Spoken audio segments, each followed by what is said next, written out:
तो चलिए इसी के साथ बढ़ते हैं खबरों में आगे। उत्तर प्रदेश उपचुनाव को लेकर नामांकन का अंतिम दिन है। 9 सीटों पर ये यूपी उपचुनाव हो रहा है और साथ ही आपको बता दें कि सभी प्रत्याशी आज अपना नामांकन दाखिल करेंगे। उत्तर प्रदेश उपचुनाव को लेकर नामांकन का आज अंतिम दिन है और आज के दिन ही नामांकन दाखिल किए जा सकते हैं। 9 विधानसभा सीटें जिन पर उपचुनाव हो रहा है और काफी महत्वपूर्ण ये उपचुनाव है। तमाम पार्टियों की साख दांव पर है। बात समाजवादी पार्टी की करें या भारतीय जनता पार्टी की करें, उत्तर प्रदेश उपचुनाव को लेकर नामांकन कि आज अंतिम तिथि है, आज आखिरी डेट है नामांकन को लेकर और आज के बाद नामांकन जो है वो नहीं हो पाएगा। इन 9 सीटों के उपचुनाव को लेकर आज अंतिम दिन है, तो सभी प्रत्याशी आज अपना नामांकन दाखिल कर सकते हैं। आज नामांकन दाखिल करने का इन 9 विधानसभा सीटों पर होने वाले उपचुनाव को लेकर आज नामांकन का आखिरी दिन है।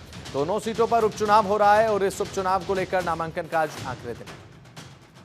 अवनीश कुमार हमारे संवाददाता लखनऊ से हमारे साथ लाइव जुड़ चुके हैं। अवनीश, आज नामांकन का आखिरी दिन, फिलहाल क्या कुछ ताजा अपडेट आपके पास?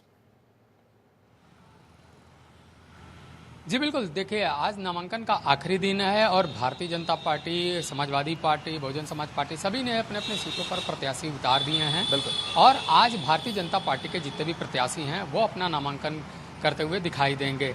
तो कई मंत्रियों को इसमें ड्यूटी भी लगाई गई है, वह अलग अलग क्षेत्रों में हैं जिनको प्रभार मिला है और वह वहाँ पर नामांकन जो होगा उसमें वह शामिल होंगे। और एक तरीके से भारतीय जनता पार्टी ने पूरी तरह जो अपनी समीकरण है उसको साधने का कोशिश किया, क्योंकि एक दिन पहले ही सूची जारी की गई थी। इस सूची में 4 ओबीसी, 1 दलित, 3 सामान्य ये दिए गए हैं। और इसमें सबसे खास बात है कि जो पुराने कैडर के नेता हैं उनको टिकट दिया गया। उसके बाद 2 ऐसी सीटें हैं जहां पर उन्होंने एक विशेष रणनीति के तहत अपने प्रत्याशी उतारे हैं। अगर बात करें सबसे पहले करहल की, तो करहल में जो है तेज प्रताप यादव के सामने जो है उन्हीं के परिवार के अजितेश यादव को वहां पे टिकट दिया है भारतीय जनता पार्टी ने। और एक तरीके से ये भी मैसेज दिया है कि यादवों की खिलाफ नहीं है भारतीय जनता पार्टी, यादवों की हितैषी है, यादवों का सम्मान करती है और यही वजह है कि वहां पे एक बड़ा दांव खेला गया है। उसके बाद कटहरी में धर्मराज निषाद, जो कि बहुजन समाज पार्टी से शामिल हुए थे भारतीय जनता पार्टी में, बहुजन समाज पार्टी में रहते हुए वो 3 बार वहां से विधायक भी रह चुके हैं।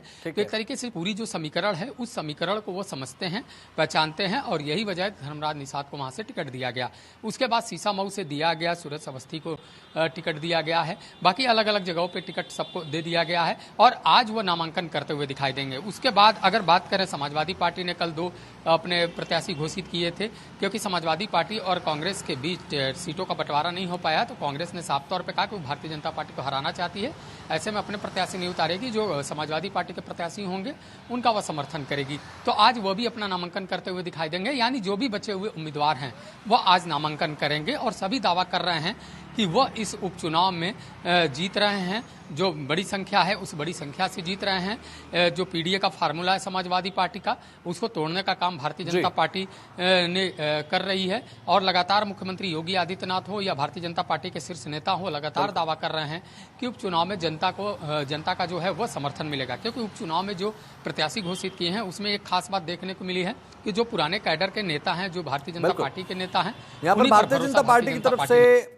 जो कैंडिडेट सिलेक्शन है इस उपचुनाव को लेकर अवनीश, कहा जा सकता है कि लोकसभा की गलती से भारतीय जनता पार्टी ने सीखा तो है, क्योंकि यहां पर तमाम समीकरणों को साधने का प्रयास भारतीय जनता पार्टी ने किया है और यहां पर प्रत्याशी चुनने में वो गलती तो भारतीय जनता पार्टी ने एटलीस्ट अब की बार नहीं की है, जो कि लोकसभा चुनाव में देखने को मिली थी। कहा जा सकता है अवनीश इस सूची को देखने के बाद? जी बिल्कुल, देखिए जब लोकसभा चुनाव के नतीजे आए थे तो चौंकाने वाले थे। बिल्कुल, क्योंकि जो लगातार समीकरण बन रहे थे उसमें यह बन रहा था कि भारतीय जनता पार्टी ज्यादा से ज्यादा सीटें ला रही है। लेकिन जब नतीजे आते हैं तो जस्ट उसके उलट होता है और जब समीक्षा की जाती है तो यह कहा जाता है कि उन्होंने वही प्रत्याशी उतार दिए जिनसे जनता की नाराजगी रही है, जिनसे कैडर की नाराजगी रही है। ऐसे में कहीं ना कहीं उस गलती से सबक लेते हुए उपचुनाव में भारतीय जनता पार्टी ने अपने कैडर के नेताओं को उतारा और उन पर भरोसा जताया है और उनको चुनावी मैदान में लड़ाया है। और एक बड़ा मैसेज भी दिया है कि भारतीय जनता पार्टी अपने कैडर का सम्मान करती है, जो पुराने कार्यकर्ता हैं, जो पुराने नेता हैं, उनका वह सम्मान करती है।